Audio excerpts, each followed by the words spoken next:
नमस्कार। पूर्व केंद्रीय मंत्री यशवंत सिन्हा ममता दीदी के साथ हो गए हैं। जी, कभी बीजेपी के नेता रहे यशवंत सिन्हा ने ममता बनर्जी के साथ रिश्ता बना लिया है, यानी तृणमूल कांग्रेस में शामिल हो गए हैं। 84 साल के हैं यशवंत सिन्हा और आज उन्होंने कोलकाता में तृणमूल कांग्रेस को ज्वाइन किया। इस चुनाव की बेला में उन्होंने कहा कि देश नरेंद्र मोदी, अमित शाह को बर्दाश्त करने के मूड में नहीं है। और अगर बहुत सामान्य भाषा में कहें तो उन्होंने कहा कि मोदी और शाह का चाल चलन ठीक नहीं है। और यही कारण है कि तमाम पार्टियां जो कभी एनडीए का हिस्सा थी, एक एक कर एनडीए से अलग हो रही हैं। आज की तारीख में एनडीए के साथ जनता दल यूनाइटेड को छोड़ दें तो एक भी बड़ी पार्टी या जिस पार्टी का कोई वजूद हो वह बीजेपी के साथ है।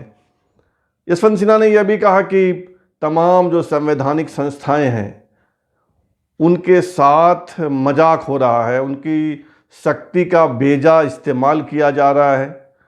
इसी संदर्भ में उन्होंने चुनाव आयोग पर भी ताना कसा, कहा कि चुनाव आयोग वही करता है जो नरेंद्र मोदी, अमित शाह कहते हैं।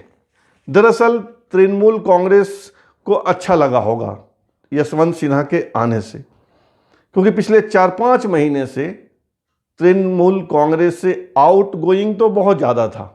विधायक, सांसद, नेता आदि आदि जा रहे थे, लेकिन इनकमिंग नहीं था। दिसंबर में 21-22 दिसंबर को एक इनकमिंग हुआ था और वह थी बीजेपी के सांसद सौमित्र मंडल की पत्नी सुजाता मंडल। और आज लगभग 3 महीने के बाद कोई इनकमिंग की सूचना आई कि पूर्व केंद्रीय मंत्री, बीजेपी के नेता रहे यशवंत सिन्हा ने आमद दी है, यानी तृणमूल कांग्रेस में कोई इनकमिंग हुआ है, इनकमिंग कॉल आया है। लगातार तो लोग भाग ही रहे थे, कोई टिक नहीं रहा था। अब सवाल है कि यशवंत सिन्हा से तृणमूल कांग्रेस को क्या फायदा होगा। पहला फायदा तो यही है कि आउटगोइंग था, सिर्फ इनकमिंग नहीं था, तो चलो इनकमिंग ही सही। यशवंत सिन्हा की उम्र 84 साल से ज़्यादा है, 84 ईयर्स। ऐसे में उम्मीद कम है कि वे बहुत ज़्यादा सक्रिय होकर तृणमूल कांग्रेस की मदद कर पाएंगे। यशवंत सिन्हा बड़े नेता तो जरूर थे, विदेश मंत्री रहे, वित्त मंत्री रहे, बिहार विधानसभा में विपक्ष के नेता रहे, लेकिन बहुत जनाधार वाले नेता नहीं हैं। ऐसा नहीं है कि करोड़ों लाखों लोग उनके फॉलोअर्स हैं और वो जहां चले जाएंगे वो लाखों करोड़ों उनको मत देंगे, उस पार्टी को मत देंगे जिसमें यशवंत सिन्हा रहेंगे। ऐसा कुछ नहीं है, लेकिन एक नैतिक मजबूती मिलती है, एक उम्मीद जगती है, एक ऊर्जा आती है कि चलो कोई तो आया।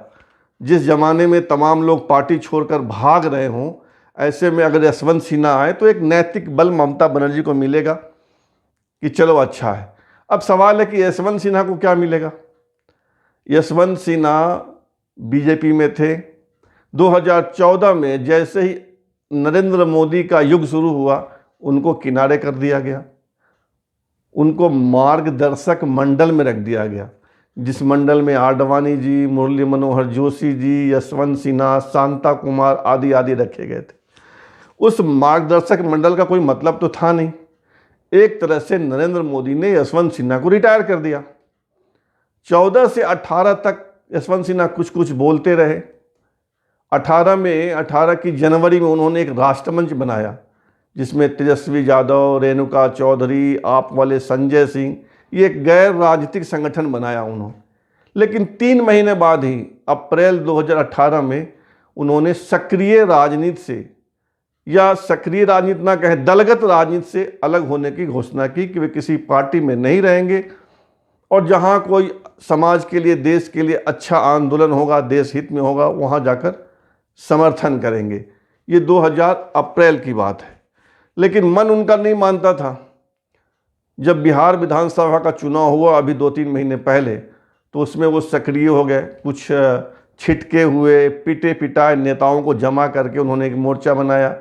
कुछ सीटों पर चुनाव भी लड़े लोग, लेकिन कहीं सफलता नहीं मिली। एक तरह से उनकी राजनीतिक नैया जो है वो पूरी तरह डगमग हो गई थी। तो अभी उनको तृणमूल कांग्रेस का एक रास्ता दिखा और वो तृणमूल कांग्रेस में चले गए। अब सवाल है कि यशवंत सिन्हा को क्या मिलेगा, अब उनको इस उम्र में क्या मिलना है। लेकिन अगर ममता बनर्जी ठीक ठाक सीटें जीत जाती हैं तो संभव है कि उनको राज्यसभा में भेज दिया जाए। राजनीति में आने से पहले यशवंत सिन्हा IAS ऑफिसर थे, Indian administrative service. Bihar cadre मिला था उनको और वो आरा, पटना इत्यादि जगहों पर थे। बाद में उनको संथाल परगना भेजा गया था। वहाँ का एक किस्सा बड़ा प्रचलित है कि किसी मुख्यमंत्री से उनकी यदि बाताबाती हो गई, थोड़ी बात हो गई, तो उन्होंने उस मुख्यमंत्री से कहा कि आप IAS अफसर नहीं बन सकते हैं, लेकिन मैं नेता बन सकता हूँ, ऐसा उन्होंने कहा था। 1984 में वे राजनीति में आ गए और जनता पार्टी में शामिल हुए। उस समय चंद्रशेखर जी जनता पार्टी के अध्यक्ष थे और जनता पार्टी ने उनको 4 साल बाद 1988 में राज्यसभा में भेज दिया। बात का किस्सा है कि कैसे 3-4 पार्टियां मिलाकर जनता दल बनी। चंद्रशेखर जी प्रधानमंत्री बने तो उनको वित्त मंत्री बनाया।